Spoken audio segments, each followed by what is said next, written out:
আসসালামু আলাইকুম রহমতুল্লাহি ওয়া আশা করি সকলে ভালো আছেন। আমিও আলহামদুলিল্লাহ আপনাদের দোয়ায় ভালো রয়েছি। বেশ কয়েকদিন ধরে পারিবারিক ব্যস্ততার কারণে আপনাদের কাছে কোনো ভিডিও পৌঁছানো সম্ভব হয়নি, কোনো ভিডিও আপলোড করা যায়নি। তো যাই হোক, আরও একটি নতুন বিষয় নিয়ে আপনাদের সামনে উপস্থিত হয়েছি। আজকে যে বিষয় সম্পর্কে আপনাদেরকে যে আমলটি দেব সেটি হচ্ছে জাদুর উপকরণ নষ্ট করার পদ্ধতি সম্পর্কে। জাদুর বিভিন্ন উপকরণ হয়ে থাকে, বিশেষ করে মানুষের মাথার চুল, হাড্ডি, এরপরে পুরাতন কবরের মাটি ইত্যাদি আরও বিভিন্ন জিনিস দিয়ে যেই জিনিসগুলোর উপরে জাদু করা হয়, এরকম বিভিন্ন ধরনের জাদুর যেই উপকরণ আসবাবপত্র এগুলি যদি পাওয়া যায় তাহলে সেগুলি কিভাবে ধ্বংস করতে হবে এই সম্পর্কে। তো তার আগে সকলের কাছে বিনীত অনুরোধ থাকবে, যারা ভিডিওতে নতুন, চ্যানেলটিকে সাবস্ক্রাইব করেন নাই, তারা দয়া করে প্লিজ চ্যানেলটিকে সাবস্ক্রাইব করবেন। আর ভিডিওটি যদি পছন্দ হয় তাহলে লাইক দেবেন এবং অন্য ভাইয়ের জানার সুবিধার্থে, উপকারার্থে আপনি ভিডিওটিকে শেয়ার করে দেবেন ইনশাআল্লাহ। আসা যাক মূল আলোচনায়। সর্বপ্রথম জাদুর উপকরণ নষ্ট করার জন্য পবিত্র কোরআনুল কারীমের যে আয়াতগুলি তেলাওয়াত করতে হবে, করার পরে পানিতে ফু দিতে হবে, সেই আয়াতে কারিমাগুলির মধ্যে হচ্ছে সূরা আরাফের ১১৭ থেকে ১২২ আয়াত পর্যন্ত।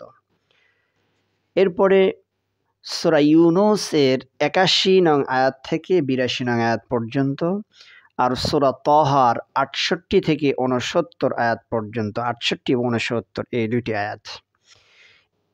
এই কয়েকটি আয়াত পড়ে একটি পাত্র নিয়ে সেই পাত্রে পানি দিয়ে সেই পানির উপরে এই আয়াতগুলি পড়ে দম করতে হবে।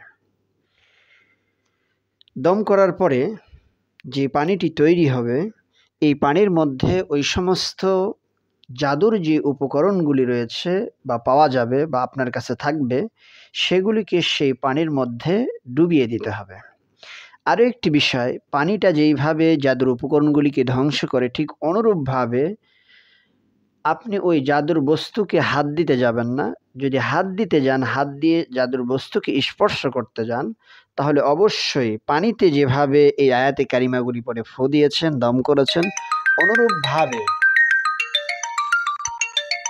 অনুরূপভাবে তেলের মধ্যে ফু দিয়ে সেই তেলটা হাতে মেখে এরপরে আপনি সেই জাদুর উপকরণ ধরে পানিতে ডুবাবেন, অথবা হাতে গ্লোভস পরিধান করে আপনি সেই জাদুর উপকরণগুলি পানির মধ্যে ডুবিয়ে দেবেন। তাহলে জাদুর যত উপকরণ রয়েছে সমস্ত উপকরণগুলি ইনশাআল্লাহ নষ্ট হয়ে যাবে, ধ্বংস হয়ে যাবে। এইভাবে জাদুর উপকরণগুলি ধ্বংস করা যায়। আজকে এই পর্যন্তই। আবারও সকলের কাছে বিনীত অনুরোধ, যারা ভিডিওতে নতুন তারা দয়া করে চ্যানেলটিকে সাবস্ক্রাইব করে দেবেন। সকলে ভালো থাকবেন, সুস্থ থাকবেন, সকলের জন্য দোয়া করি, আমার জন্য দোয়া করবেন ইনশাআল্লাহ। আগামীতে আবার অন্য কোনো ভিডিওতে কথা হবে, সেই পর্যন্ত সকলে ভালো থাকবেন, সুস্থ থাকবেন। আসসালামু আলাইকুম ওয়া রাহমাতুল্লাহি ওয়া বারাকাতুহু।